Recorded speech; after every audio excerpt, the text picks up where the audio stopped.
Salve, salve, meus amigos, minhas amigas do esporte, estamos de volta. É o nosso encontro de todos os fins de semana. É o Encontro do Esporte, agora em maio, 28 anos no ar. Mais um programa itinerante, estamos visitando a Federação Gaúcha de Futebol. E continuamos recuperando e apresentando a história dos nossos grandes ídolos. Hoje, Braulio Barbosa Lima, o garoto de ouro do Internacional, décadas de 60, 70, correu o Brasil, correu o mundo, ídolo, depois treinador, enfim, grandes histórias. Entra a vinheta, roda o comercial, nós voltamos em seguida.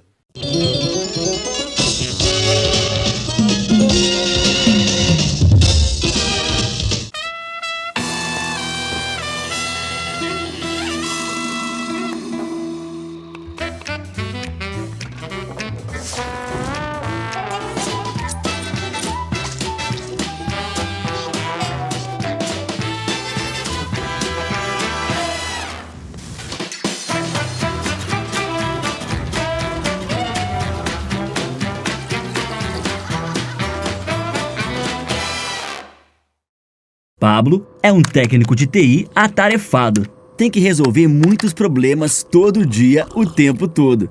Se não é a rede do servidor, é o sistema de segurança. Se não é o computador do vizinho, é a internet do condomínio. Como ele desliga de tudo isso? Pablo se liga na cultura. O Sesc tem muitos jeitos para você ser feliz. Apresentações de teatro, música, dança, cinema, literatura, artes visuais e muito mais. Vá até o Sesc ou acesse o site.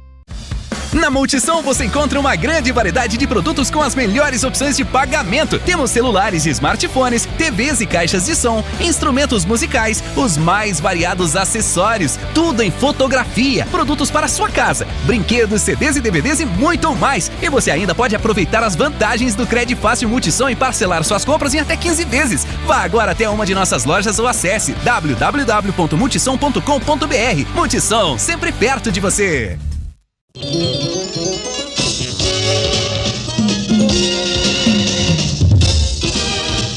Pois é, falei que nós estávamos na Federação Gaúcha de Futebol, é que o Braulio trabalha aqui na Federação no Departamento de Futebol Profissional, mas isso é uma outra história. Nós vamos começar assim do Braulio guri ainda. Vamos relembrar assim, como é que foi essa tua história até chegar a ídolo?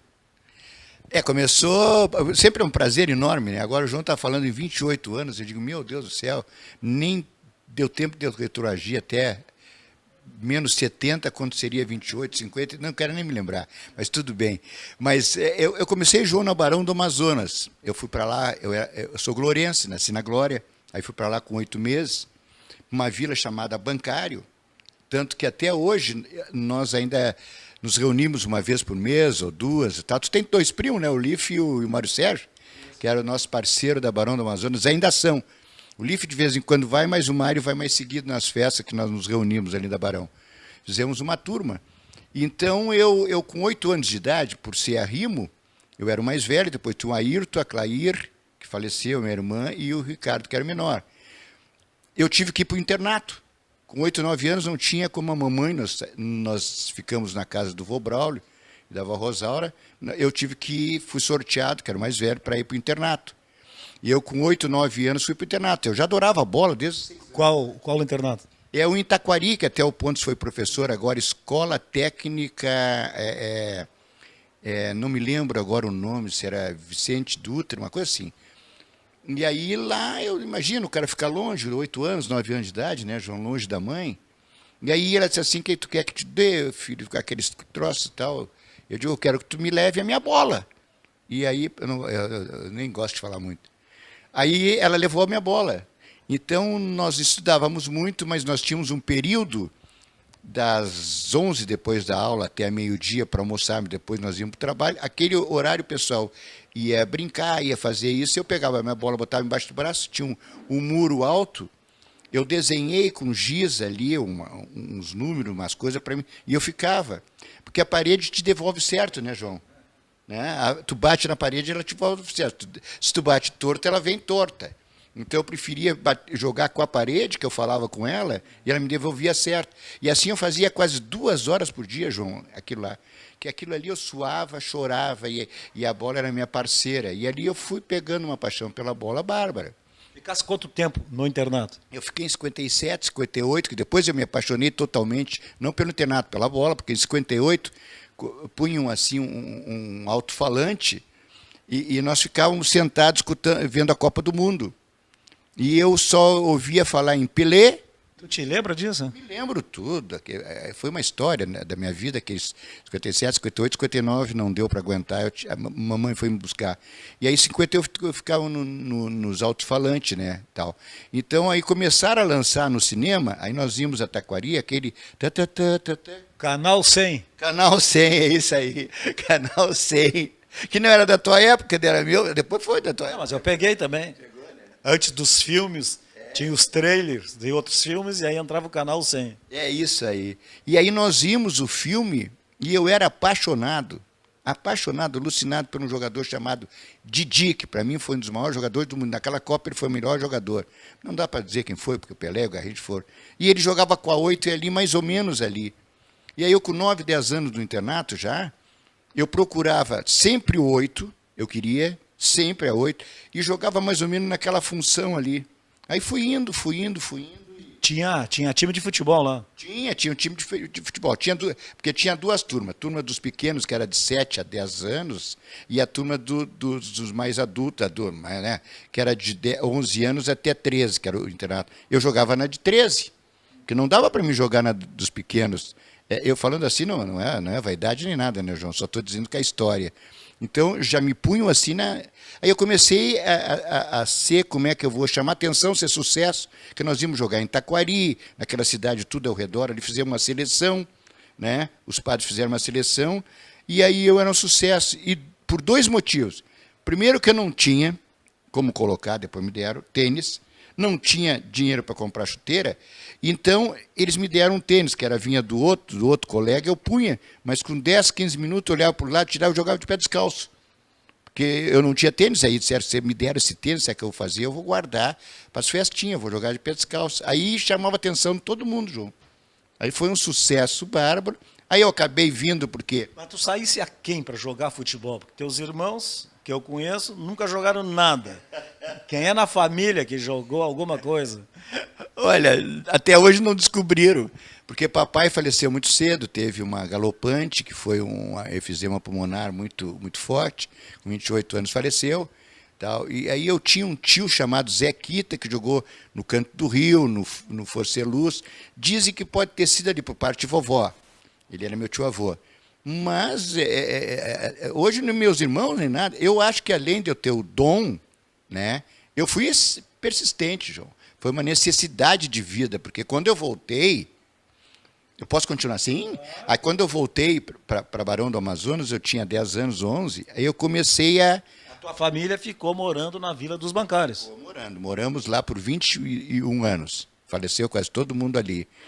E aí tinha um muro atrás no pátio, eu comecei a treinar aquele muro. Aí até hoje tem a marca de uma goleira que eu fiz. Na parede eu ficava treinando e a gurizada ficava me olhando e olhando assim, porque eu não tinha muito contato com eles. E aí eu não tinha muito contato com eles e o que aconteceu? Eu treinava e comecei a chamar a atenção deles. Aí na frente da Barão do Amazonas, nos prédios ali, tinha um campinho que nós colocamos o nome de Maracalombo, que era um campinho assim, João, Maracalombo. E aí botamos umas 2 goleiras, aí eu tinha o Sidney, que era do IAPI, foi namorar uma menina que morava na frente do campinho, que é aqueles prédios assim, ali era o único lugar, que hoje está tudo cheio de prédio. E ele começou lá de cima a me observar. Foi na sacada, namorando a Norma Debon, o Sidney Debon. Namorando quem? A Norma? Norma, ele namorava a Norma. Aí ficou na sacada me olhando e eu jogando lá embaixo. Aí daqui a pouco ele disse para a Norma, ô Norma, quem é aquele menino que está jogando lá? Ele disse assim, é um Braulinho, assim, me chamava de Braulinho. Disse, deixa eu descer lá que eu quero falar com ele. Aí ele foi falar comigo. Ele era um grande centroavante, jogador maravilhoso, infanto, mas só que já tinha uma classe mais alta, né? E ele jogava no infanto juvenil, que na época era o juvenil internacional. E aí me convidou. Tu queres ir? ir treinar no Internacional, eu digo, nem morto. A Terezinha, a Teca, que era minha mãe, né, me mata, que ela não quer que eu jogue futebol, não quer, porque naquela época era difícil, né, João? Era difícil, o nível de jogador de futebol, aqueles troços, era um preconceito muito grande. Até que um dia eles combinaram com o seu Nino, que tinha um boteco do lado. Um dia nós temos que ir lá na Barão para tu conhecer. Tu já foi comigo, fez até a entrevista, mas... E aí ele me levou um dia para eu ir nos Eucaliptos, não, perdão, no Nacional. No Nacional. Na José de Alencar, onde hoje tem um supermercado, né? É isso aí mesmo. Pô, tem uma boa cabeça, hein? Puxa vida, tu sabe melhor que eu. Aí nós fomos lá e eu treinei. Aí ele chegou e disse assim, ô Braulinho, só que hoje é o treino meu, do Infanto Juvenil. Tu tem que só vir ver aqui o troço, e porque tu é infantil. Tu tem 13 para 14, eu tenho 17. Que era juvenil, ia até 17, depois tinha o júnior. Aí eu digo, tudo bem. Aí eu estou sentado, coisa e tal. Aí disse assim para ele. Aí era o Dalto Menezes, com o Chiquinho, com a Abílio, o Edira, que é a turma. Aí daqui a pouco machucou um, machucou o outro e tal. E eu digo, ô Cid, deixa eu treinar nesse negócio. Primeiro que não tem roupa, aí o cara, o espanhol, me lembro, me deu um calção ali, me deu uma meia, e não tinha tênis para mim, porque eu não tinha chuteira para o meu pé. Né? Pé 33, né? 33. Adulto já era pequeno? É. Aí João me deram uma chuteira e eu fui treinar. Olha, entra ali e tal. Aí, mas qual é a tua posição? Eu digo, eu sou meia direita, número 8. Aí disse assim, mas não tem. Está completo aí e tal. Aí entra tu joga de 5. Eu digo, o que é 5? Volante, mas quem é 5? Eu disse para ele. Ele disse assim, por que tu quer 8? Eu digo, por causa do Didi. Então o 5 era o Zito. Eu digo, então eu conheço, sei quem é. Aí entrei de 5, tu imagina, João. Com 13 jogando nos guris de 17. Aí nós estamos na federação, tem um colega meu, que é diretor do Amador, Clóvis.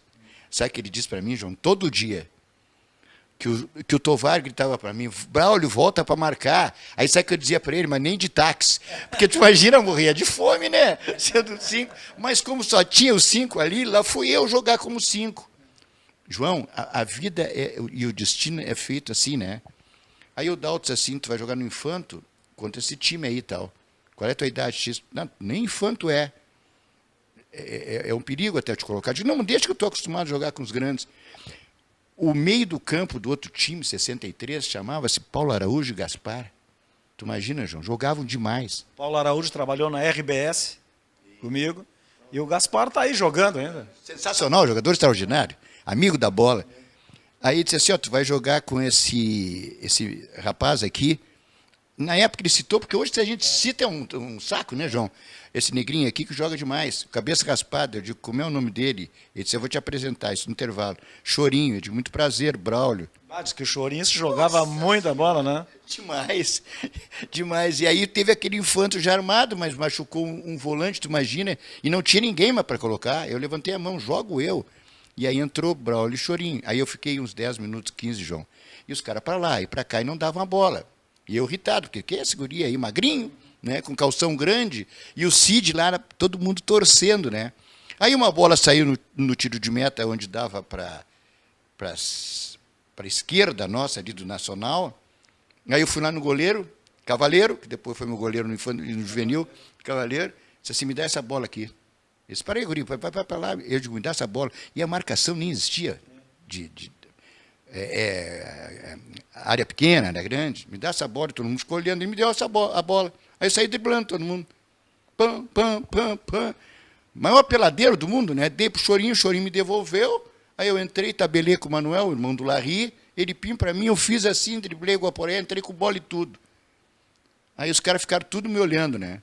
Aí veio uma bola, eu dei eu estou apertado aqui, o Paulo Araújo, que foi teu colega, tinha 1,90 m, chegou em mim e eu dei um chapéu nele, ele se virou, dei para o outro lado. Ficou todo mundo parado. O Gaspar, sensacional, eu dei um sorriso assim, debochado. Aí ele chegou para mim e disse assim, se tu fizer isso, Paulo Araújo, ele era meio mascaradinho, sensacional, tu não termina o treino. Aí o Chorinho disse assim, não, ele vai fazer de novo, pelo jeito que eu sei. Aí, papai, e o Abílio estava lá fora, e o Dalto riu, né, demais. Aí veio outra bola, eu fiz a mesma coisa, dei um chapéu no Paulo Araújo, ele me deu um tapa na orelha que eu saí rolando, né? Aí parou o treino, faltavam uns 10 minutos, o Dalto me chamou, sai. Aí eu saí, o Cid, meu amigo, disse assim para mim, cara, eu te disse para ti. Foi o Cid que te levou, né? Foi o Cid que me levou, porque era para tu dar chapéu, da janela, era a única coisa que eu sei fazer, né? Sabia fazer. Era pelado ali, né? Né? Peladeiro. Aí me chamaram ali e digo, olha, tu vai embora, tu viste que aqui é... Aí terminaram, veio o Dalto para mim e disse assim, como é teu nome? Anota aí pro Chiquinho, pro seu Edir, massagista. O Chiquinho, Francisco Neto? Francisco Neto. Na época ele era auxiliar lá, trabalhava, já era bem menino também. E aí me pegaram meu nome no final do treino. Eu digo que no final do treino me convidaram para ir até a minha casa. Eu digo, não vou. Por quê? Porque eu não quero jogar, eu vim aqui só para brincar. Não, mas tu, não sei o que mais, mas tu tem que ir, Eu digo, então faz o seguinte, só depois das 6. Os caras, por que depois das 6? Não, porque antes das 6, o vovô Braulio está no banco. E se eu chegar antes das 6 com vocês, a mamãe me enche a orelha de tapa, porque ela não quer que eu jogue. Aí depois das 6, eu sei que o vovô, nós ficamos escondidos, quando o vovô descer da caminhonete bancária, que descia Barão da Amazonas, o Jardim Botânico, aí a gente entra porque ele segura a barra. Aí foi o Dalto, o Dalegrave, o pessoal todo ficou esperando dentro de um carro, de um Fuca. Daqui a pouco caiu a Barão da Amazonas, a bancária, e o vovô desceu. Eu digo, agora nós podemos chegar. Aí eu cheguei com os caras, mãe, quem é esse pessoal? Não, fica quieta. Tá. Aí eu vou, quem é esse? Aí eles se apresentaram. A mãe, não sei o que mais. Ele era muito sério. Para só um pouquinho, deixa eu ouvir a duas pai. Aí perguntou para mim, tu vai continuar a estudar? Tu vai te formar? Eu digo, vou, juro que eu vou. Estudava no Júlio de Castilho, eu acho, estava fazendo ginásio. E assim começou a minha história. E aí eu fui indo, né, João? Enganando eles por muito tempo, né? Só no Internacional, quase 400 jogos. E os coleguinhas ali, quando souberam que tu ias para o Internacional? Nossa, ficaram. Ninguém dava muita. Não as coisas. As gurias, todo mundo, aquele o Braulinho criado, né? Aí depois que eu voltei, que o Cid disse assim: olha, o Braulinho assinou contrato, porque eu já fiz contrato com o profissional, porque naquela época, João. Fiz contrato de gaveta, né? Fazia os contratos, assinava em branco, né? Que nem o departamento de futebol profissional aqui. Agora não existe mais isso, né? É isso aí, bem isso aí, fizeram um contrato de gaveta tal comigo, e a mamãe teve que assinar para eu poder jogar, né? Aí o pessoal ficou maravilhado, né? O pessoal ia a todos os jogos, depois juvenil, profissional, até hoje são meu parceiro, tal. Tem uns ainda que chamam o nosso garoto de ouro, eu rio um monte, né, João? Porque se eu tive o nome uma vez de garoto de ouro, é para os outros, para eles não. Porque hoje está com cabelo branco, o que seria aí? Garoto de chumbo, o que é isso aí? Eu não sei, garoto não, eu acho que o senhor, o velhinho de prata... Vovô garoto. Vovô garoto. Aí foi essa história, mas eles foram importantíssimos na minha vida, João. Eles foram importantíssimos, porque eles foram meu parceiro nas horas ruins, nas horas boas, a turma da Barão do Amazonas, tanto que faz 60 anos que a gente se dá e até hoje a gente se frequenta, se adora, se ama muito. Os meus primos, aí, o Mário Sérgio e o Life, jogavam alguma coisa, não? Nada. Tinha bons jogadores ali na Barão, mas o Lífio e o Marcelo não deram. Eles eram mais, catedráticos, mas... Intelectual, são até hoje. Até hoje, o Mário, o Lífio é um juiz aposentado, né? Juiz, e o Mário Sérgio foi fazer doutorado em agronomia nos Estados Unidos. Eles viveram e vivem por estudo, para leitura. Porque a tia Ada, né? A tia Ada dava uma... Madrinha minha e o padrinho Ulisses. Ulisses, é isso aí. Bah. E aí, ela principalmente, ele era superintendente do INSS, uma coisa assim, não sei se era IP na época, né? E ela era professora, muito séria, a tia Ada. Então, dá uma dura neles, para chuva. A gente nem chamava eles para estudar, para jogar, porque o período que a gente jogava, eles estudavam. Quando eles queriam jogar, eu acho que era de noite, que ela dava uma folguinha para eles. Mas muito espetacular. Hoje tu passa pela Barão ali, o campinho já não existe mais, a exploração imobiliária já tomou conta. Todo. E isso aí, João, fez com que...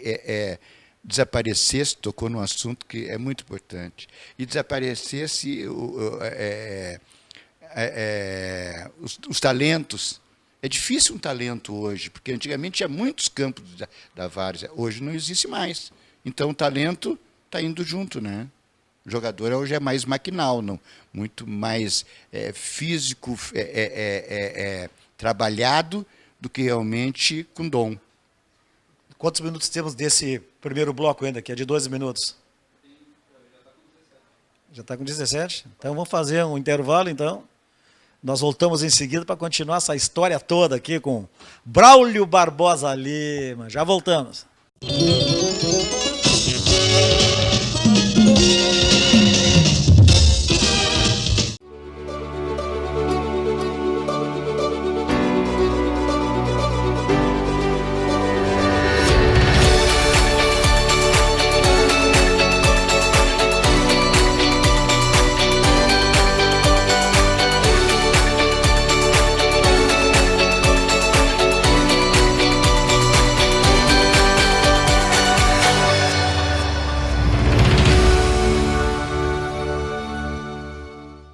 Dona Teresa é aposentada. Seus filhos foram morar em outra cidade.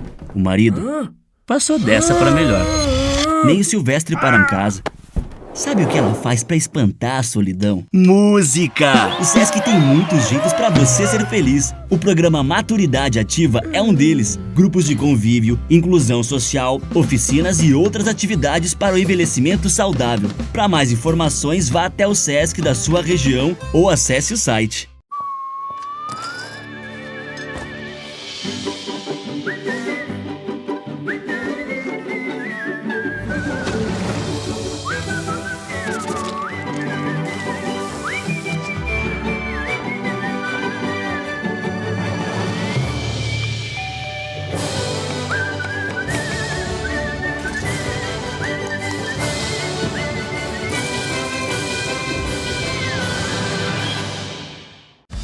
Na Multissom você encontra uma grande variedade de produtos com as melhores opções de pagamento. Temos celulares e smartphones, TVs e caixas de som, instrumentos musicais, os mais variados acessórios, tudo em fotografia, produtos para sua casa, brinquedos, CDs e DVDs e muito mais. E você ainda pode aproveitar as vantagens do Cred Fácil Multissom e parcelar suas compras em até 15 vezes. Vá agora até uma de nossas lojas ou acesse www.multissom.com.br. Multissom, sempre perto de você.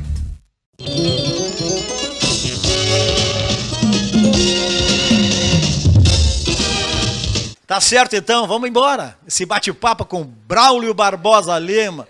Bom, é o seguinte, aí tu crescesse, foi jogando, te tornasse ídolo, certo?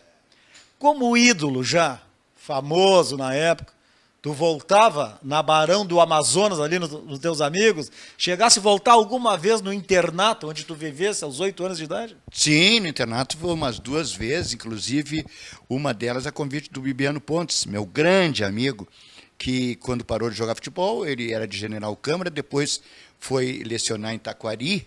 Professor de Educação Física. Isso, ele era professor em Taquari, onde ele mora até hoje, e ali o internato era em Taquari. Eu voltei várias vezes, aí cheguei lá, até me emocionei. Tinha até a fotografia minha, eu digo, um guri, pô, de pé descalço, não sei o que mais aqui. E na Barão do Amazonas, eu moro ali perto, todo dia eu passo ali, choro, fico sentado. E essa turma da Barão, como te falei, é a turma do meu coração, a turma que... Eu acho estranho, como eu te falei há pouco, você repetitivo, que eles acharem que eu era ídolo. Agora, depois de um senhor de idade, já de cabelo grisalho, vou me chamar de senhor de idade, né, João? Não? Que vai fazer 70 em agosto. Em agosto. Em agosto. Mas tá um garoto ainda, né? Vou fazer uma bela festa, tu já me convidar, tu é a Deca. E aí, João, eu passo ali e até hoje não me acostumei muito eles... Eu nem sabia que eu era ídolo deles, juro. Mas quando o ídolo, assim, tu na fase, na capa da Zero Hora, na capa do Correio do Povo, em toda a mídia, tu tinha tempo de voltar lá naquele campinho, pelo menos para olhar, para bater um papo? Tinha e voltava, porque eu fiquei até os 21 anos ali, eu comecei a ser o garoto de ouro. Eu vou falar assim, garoto de ouro, porque me deram esse apelido. Quem é que te deu esse apelido? O professor Ribeiro. Não, perdão. Jorge Alberto Mendes Ribeiro. Jorge Alberto, que foi treinador. Foi treinador. Não, o professor foi treinador. O Jorge era o narrador. Ah, foi o narrador, então. Posso contar o jogo?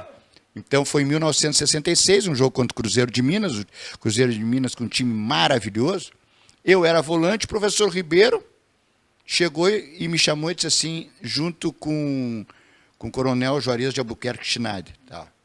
E aí chegou e disse assim, ó, Braulio, eu vou te colocar numa posição tipo Gessito, vice-jogar. Eu digo, não, tipo assim, João Severiano, que joga atrás da minha cancha para tu não ter, contrário ao Clóvis, na opinião do Clóvis, tu não tem que marcar ninguém e tu vai deixar o Tovário, os caras marcar e tu que vai pensar. Tu que é o cara habilidoso, já vamos dizendo porque estão assistindo aqui, tem os cornetas aqui que estão assistindo, que craque não marca, diz para eles.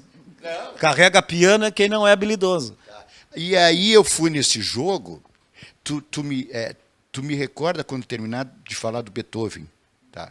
Beethoven, pianista Beethoven. Aí então, João, eu fui de meia direita, número 8. Contra o Cruzeiro, Cruzeiro de Minas. já no Beira-Rio ou Eucalipto? Eucalipto, 66, A minha cancha era Piazza, Zé Carlos, Sustão, Dirceu Lopes. Vê se pode. Aí eu olhei pro Darcy Menezes, que era zagueiro do Guarani de Bagé. Jogava muito, quarto zagueiro. E aí no primeiro tempo eles ganhando de 1-0, dando toma chocolate. Eu perdi total, né? Aí terminou o primeiro tempo, digo pro O time do Inter ganharam. era Gainete, Laurice, Scarla, Luiz Carlos e Sadi. Era Elton e Dorinho. Era Carlos Castro, Darli, Vanderlei.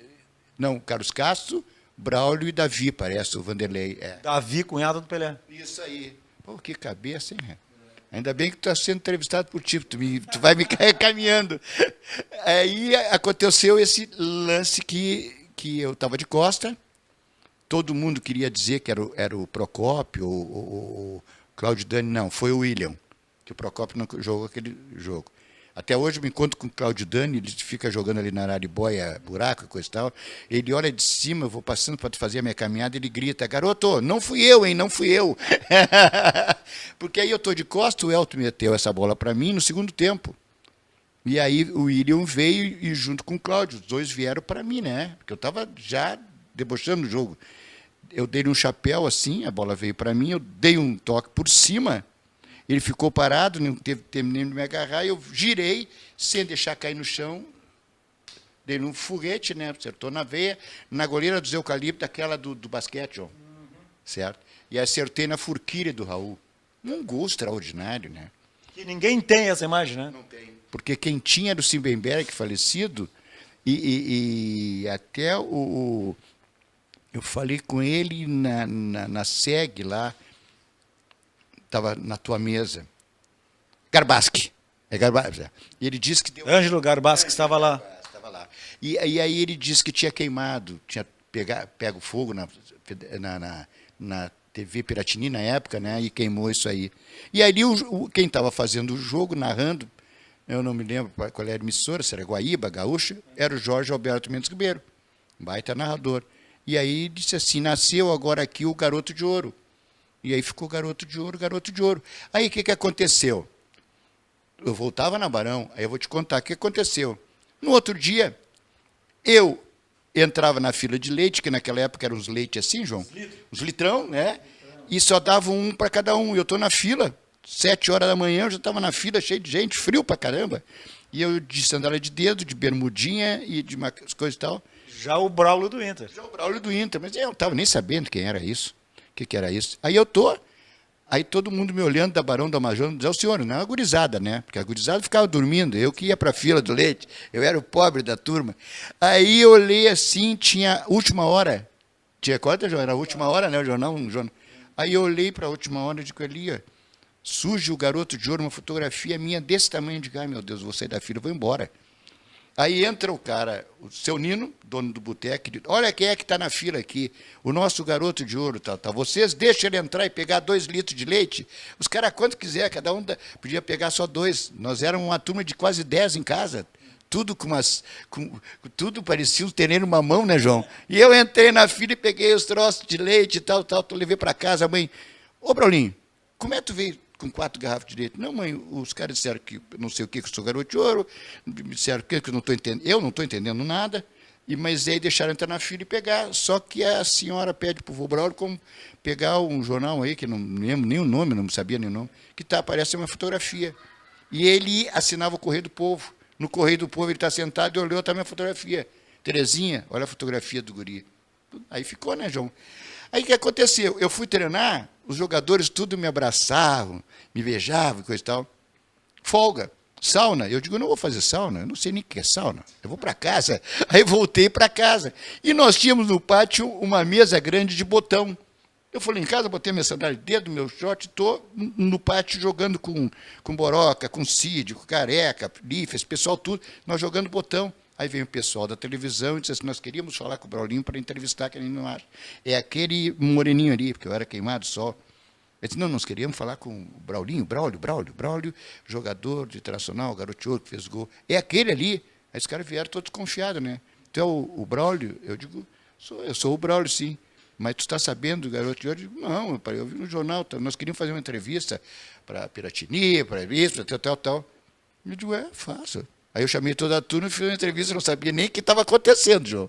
Mas fiz uma entrevista e aí eu me acostumei com o pessoal, era a minha terra, era a minha casa, era o meu tudo ali. Terminava os jogos, se eu perdia, eu ficava triste, eles batiam em mim no próximo jogo, quer dizer, aquilo ali era o meu conforto. Porque meus pais já eram mais... A mãe já era mais velha, meus avós já eram de certa idade. Então eles não falavam muito futebol comigo. Aí o vovô Braulio, olha, o guri venceu.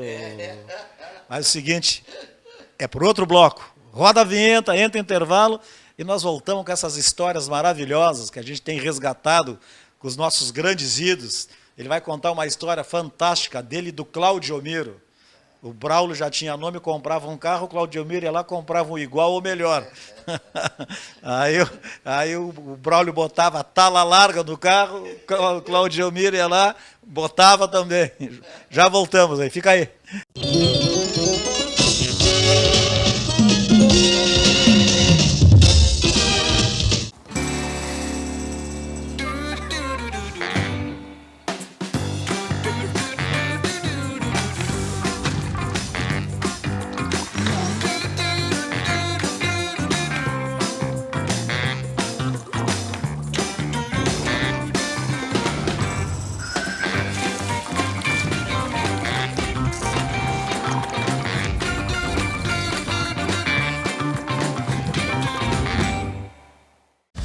Na Multissom você encontra uma grande variedade de produtos com as melhores opções de pagamento. Temos celulares e smartphones, TVs e caixas de som, instrumentos musicais, os mais variados acessórios, tudo em fotografia, produtos para a sua casa, brinquedos, CDs e DVDs e muito mais. E você ainda pode aproveitar as vantagens do Cred Fácil Multissom e parcelar suas compras em até 15 vezes. Vá agora até uma de nossas lojas ou acesse www.multissom.com.br. Multissom, sempre perto de você.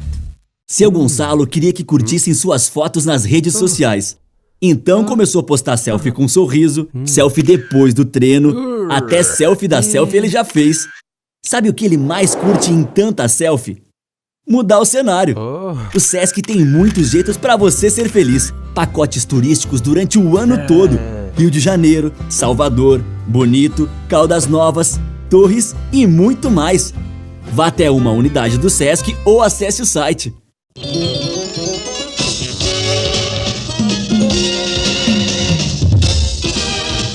Tá certo, então. Eu falei antes nas histórias do Braulio com o Cláudio Miro. Grande Cláudio Miro. Que gosta de fazer. Por causa de quê? Por causa de quê? Por causa de quê? Mas ele fala muito rápido. Por causa de quê? Por causa de quê? Conta essa história dos carros aí. O Cláudio Miro é fantástico, era genial, né? É um jogador maravilhoso, inteligentíssimo dentro do campo. Era uma pessoa muito humilde, né? Era uma pessoa ignorante em relação, não é ignorante de ser tosco, é ignorante de ignorar certas coisas, porque não teve chance de estudar, né? Então, eu tive, graças a Deus, chance de estudar, a minha oportunidade foi maior que a dele, então eu entendia ele muito bem, e ele me entendia muito bem, dentro do campo muito bem. Então, quando ele subiu em 67, que fizeram aquela tal linha de EE maravilhosa, Braulio, Sérgio Galocha, Cláudio Miro e Dorinho, eu já era o garoto de ouro, mas não tinha comprado carro nenhum ainda. Porque eu pensava em primeiro comprar apartamento para a mamãe, aquelas coisas, para depois comprar um carro. Aí eu comprei um carro lá, que era o único dinheirinho que eu podia, que era um DKV VMAG, só que eu comprei azul. Cheguei no Beira-Rio, o Dalegrave e o Efraim deram uma puteada em mim, foram lá... Efraim Pinheiro Cabral. Foram lá e fizeram eu comprar um carro, aí eu tinha só um carro lá, e disse, o carro para ti. E era um Carmanguia vermelho, que era o único que existia. Eu digo, eu não tenho dinheiro para pagar. Não, tu devolve o teu, tu paga o que tu ia pagar e o Internacional vai te dar o troço. Vai te dar o vermelho, larga o azul. Larga o azul. Poxa, maravilhoso. Aí começou, aí o Claudio Miro, em 68, em 69, ele já começou a pegar nome. E aí eu comprava um carro e o Claudio Miro comprava outro. Aí eu disse assim, pô, minha família está ficando grande, e o vovô está doente, e a vovó, eu tenho que pegá-los em casa, levar até o pronto-socorro Cruz Azul na época, para eles fazerem oxigênio e coisa e tal. Então, Carmanguia não dá. Aí eu perguntei para o delegado, tem um carro grande, bonito aí, tal, é o teu estilo, tal, imagina, meu estilo. Claro que não era nunca, era um Galaxy, porque queriam dar um Dodge para mim, né? Porque na época tinha o Dodge Charge, né? Dart, e depois tinha o Charge, que era, né? Eu digo, não, esse carro, não pode ser, tá, tudo bem. Aí, bom, vou lá e comprei tal, o carro, porque eu tinha que carregar a vovó no carro para ir para o hospital. Aí apareci. Aí o Claudio Miro tinha um Fuquinho, uma coisa assim. Garoto, olha, esse teu carro aí é demais, hein? Eu vou comprar um.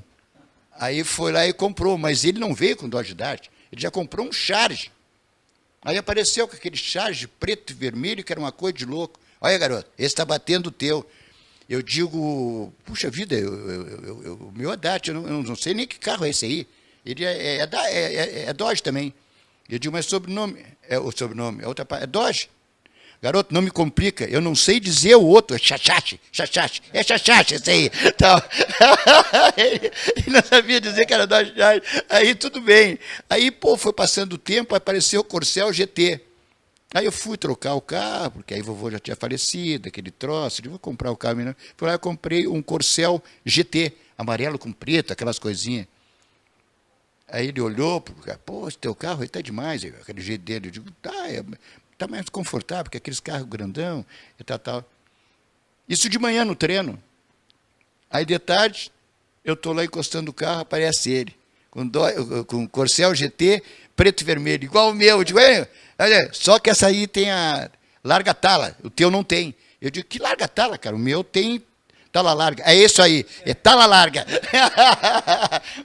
Primeiro tinha histórias pra caramba. Bom, e aí tu já era o grande ídolo, cara. Aí surgiu aquela discussão, que tu não podia jogar no time do Inter, porque tu não entrava na área, porque não sei o que lá, que tinha que jogar o Sérgio Galocha. Bom, isso se alimentou. Se alimentou. Até chegar a história do Beethoven. Hein? Como é que foi isso?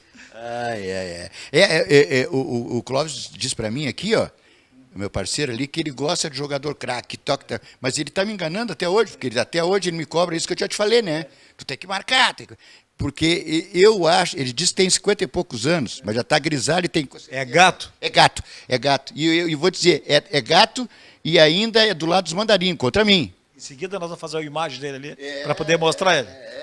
E é a favor do mandarim, porque só me cobra, volta para marcar, porque o Brasil não sei o que mais e tal. Mandarim são os dirigentes que tinham na época do Internacional que não gostavam do futebol do Braulio. Vamos lá, então. Era futebol forte. E aí, então, nós estávamos naquela confusão com os mandarim. Aí, em 1971, o Elias já tinha vindo para cá e a estreia dele, Figueroa, foi contra o Vasco. E eu no banco. E aí, nos treinos, aí depois o Figueroa me perguntou na consideração, por que tu fica no banco? Tu é um jogador maravilhoso, tu não pode ficar no banco. Eu disse, tudo bem, porque o Elias tinha uma personalidade. Aí veio o jogo. 1-0, terminou o primeiro tempo. Contra o Vasco. Baita time, Beira-Rio lotado, 1-0, gol do Roberto Dinamite. Termina o intervalo, o Dalto passa para mim e diz assim, garoto, te prepara que tu vai entrar, mas não desce no vestiário, que se tu for descer no vestiário, eles não vão deixar eu te colocar. Eles, os mandarins. Então eu vou combinar, eu digo, por amor de Deus, tu combina com o Sérgio Galocha, que era meu irmão, que tu vai tirá-lo. Porque quando ele estiver subindo ali, ele vai saber que aí ele vai sair, e tu já entra no time. Aí veio os 11, assim, o Sérgio veio, não subiu os degraus, subiu para o campo. Ficou no banco. E eu já entrei junto com a turma. E eles ficaram puto da cara, né? Desculpa, perdão. Pé da vida. E aí eu comecei. E eu com aquela bronca, a torcida gritando meu nome, a primeira bola que eu peguei, dei uma janela no Alcir e pimba pro Lamas. O Alcir era lateral do Vasco. Isso. Alfredo Lamas, de jogar, né? O uruguaio que jogou de volante no Internacional. Jogadorzaço. E ele foi lá 1-0. Aí, tá faltando 5 minutos, eu dei um drible no Fontana, que ele quase me quebrou. Que era zagueiro do Vasco e da seleção. E aí o Brito entrou e eu, pro Claudio Miro. E o Claudio Miro, 2-1. Ganhamos o jogo, a massa veio abaixo. Entro no vestiário, os caras estão tomando banho de piscina, de banheira, me abraçando, me beijando. Vem o Ibsen Pinheiro e diz assim, garoto. Que era um dos mandarins. Mandarins. Que ficava no vestiário, enchendo a pelota. E aí ele disse assim, garoto, hoje tu carregou e tocou o piano. Aí ficou todo mundo sério olhando para ele. Aí eu digo assim, posso te fazer uma pergunta? Pode. Tu conhece o Beethoven? Ele sim, ficou meio sem graça, né? E todo mundo olhando. E eu digo assim, tu já imaginou? Com o talento que o Beethoven tem, ele carregar e tocar o piano? Um João Mané carrega o piano, e ele toca, né? Por causa do talento dele. Pô, o cara ficou com muito mais raiva que eu. Até hoje eu não sei se ele sabia que era Beethoven, ele é muito culto, mas deve saber. Brincadeira. Mas e aí foi essa história aí que eu liquidei com mandarim, ou seja, eu acho que eu liquidei comigo. Aí disse, não põe mais esse cara que ele vai me lembrar do Beethoven. Nós temos histórias aí, dava para fazer 2 horas de programa com o Braulio. E nem falamos ainda do timaço do América do Rio, da passagem dele pelo Chile, seleção gaúcha de futebol, enfim. Na verdade está aí o garoto de ouro, grande ídolo do Internacional e respeitado pelos gremistas, tá certo? Nós vamos ficando por aqui. Roda a vinheta aí.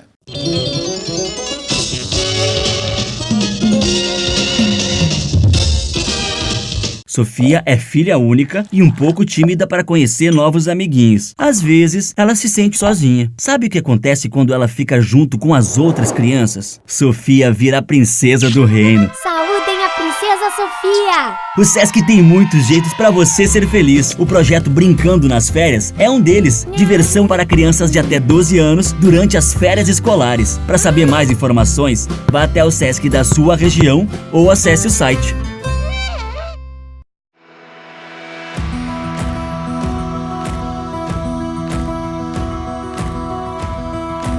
Eu pratiquei esporte da minha infância até meus 20 anos, várias modalidades, e até então não tinha me encantado por nenhum esporte. Depois dos 36 anos, eu conheci o remo e me apaixonei.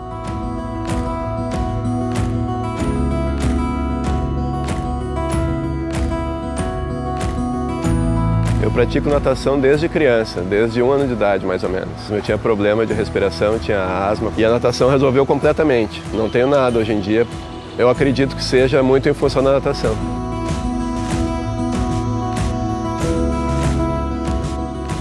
Antes do remo eu corria, porque eu gosto de exercícios ao ar livre. Só que a corrida me trouxe lesão por estar mal orientada. O remo, por ser um esporte que não tem impacto, fez com que eu nunca mais tivesse lesões articulares que antes eu tive por causa da corrida. Eu estou na equipe Master há mais de 10 anos. A gente tem um convívio muito bom e o benefício que me traz até psicologicamente assim, faz muito bem para a minha saúde física e emocional. Os adultos, diferente das crianças e adolescentes, já podem fazer uma escolha consciente e madura de sua prática esportiva, que se dará a médio e longo prazo. Essa escolha estará baseada numa tríade de saúde física, social e emocional, onde o ganho maior se dá em qualidade de vida. Remo 5, 6 vezes por semana e estou aqui todos os dias e pretendo passar dos 80 anos praticando esse esporte que eu sou apaixonada. Além de encontrar esses benefícios no remo e na natação, isso se dá também em outras modalidades, como karatê e fitness.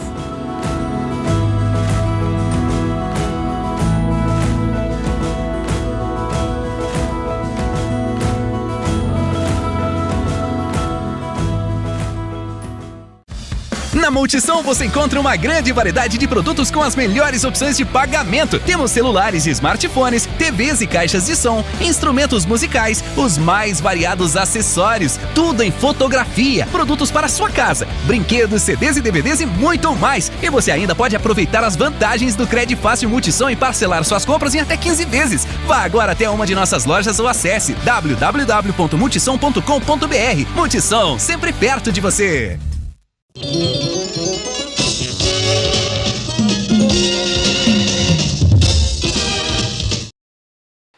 Vamos embora então, estamos de volta, direto da sede Moinhos, do Grêmio Náutico União. É o nosso encontro de todos os fins de semana, é o encontro do esporte, 28 anos no ar. A Marina é a nutricionista, é a Nutri, e os atletas precisam ter uma alimentação balanceada, em alguns esportes mais gordinhos, em outros mais magrinhos. É o que eu falava com o Pedro antes aqui da esgrima, de que maneira que ele se comportava na alimentação, coisa e tal. Vamos lá, Marina.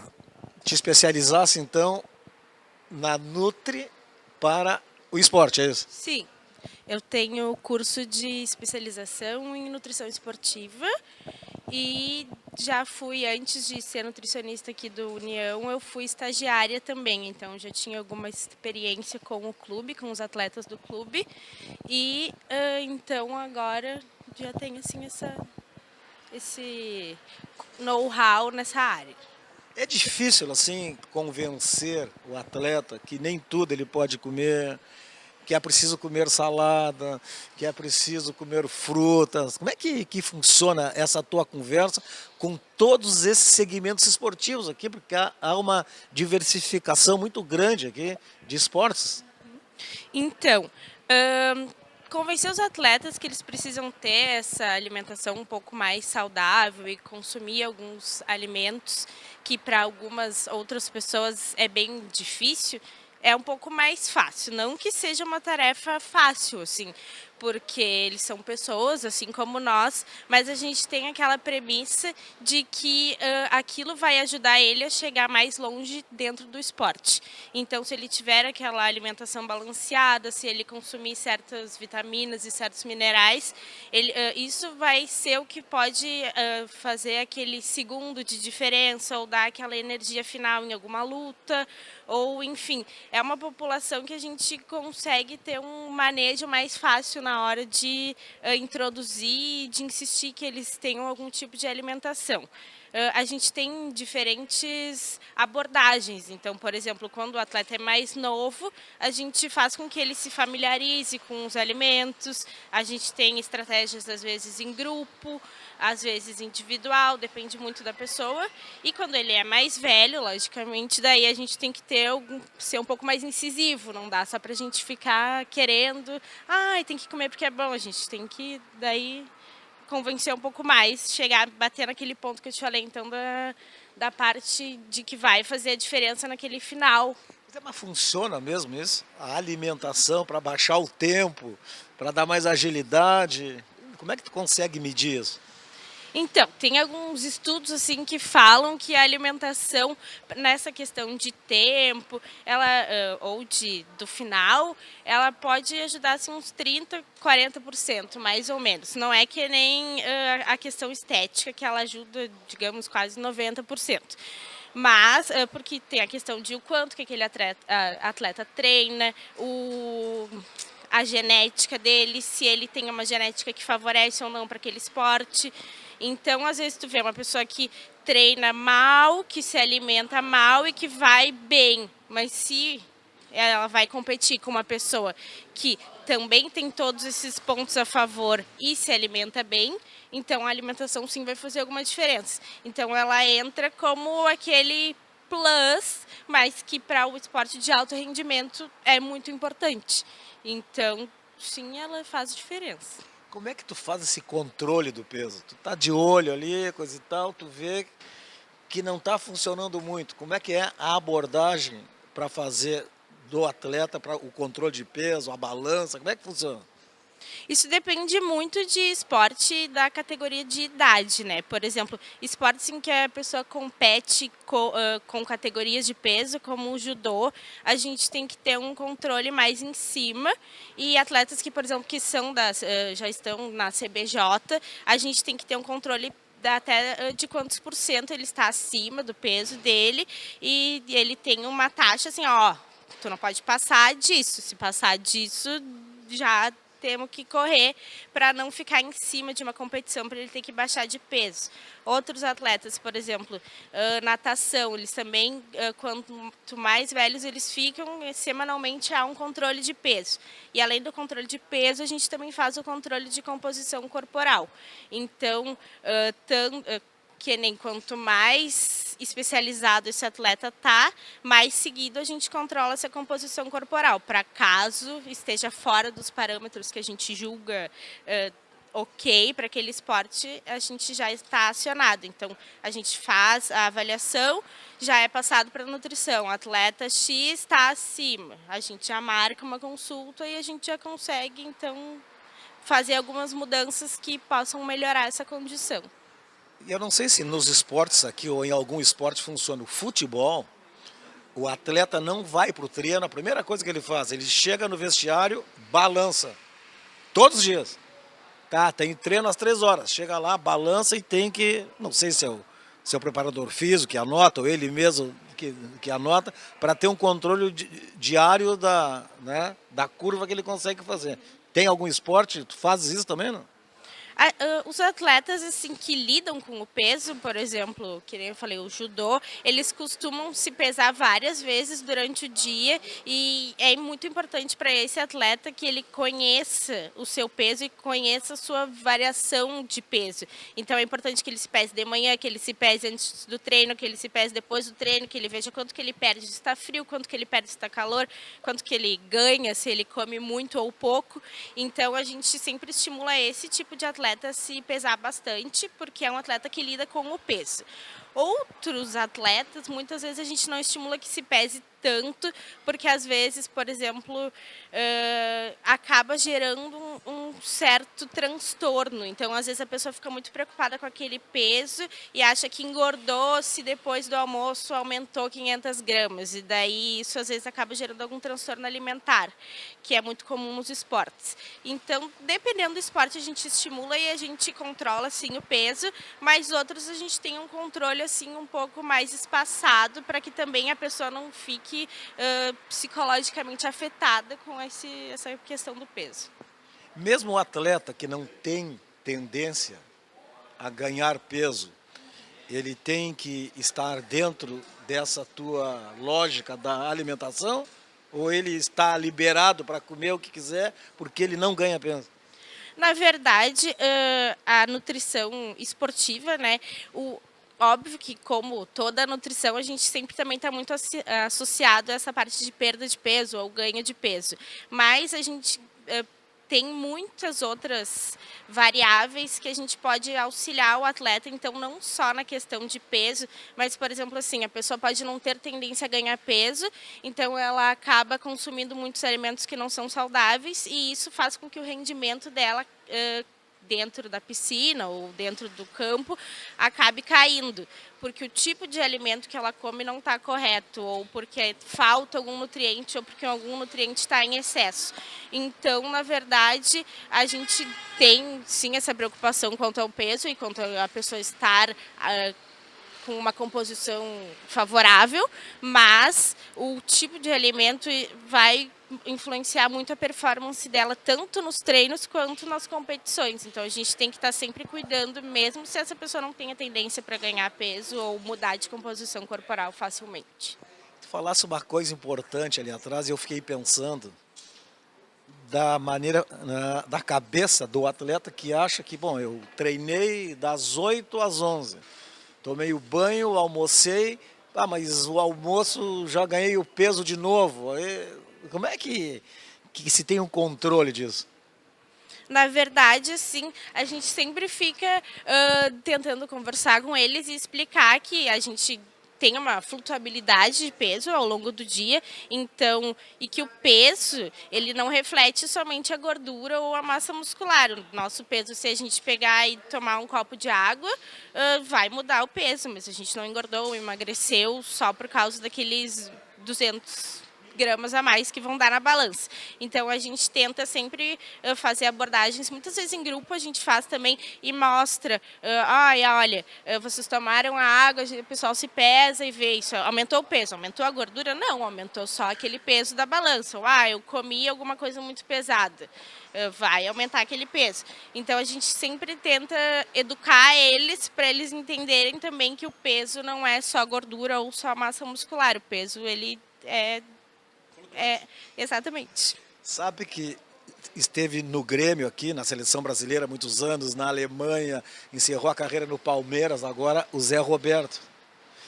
E aí eu assisti uma entrevista dos colegas deles e ele confirmou que ele cuidava tanto do corpo, por isso que ele jogou até os 41 anos, até os 42 anos, em alto nível, porque ele contou o seguinte, ele comia um negrinho, ele saía dali e tinha que fazer 100 abdominais, porque ele achava que aquele negrinho que ele comia ia engordá-lo, que ele ia ganhar peso com aquilo.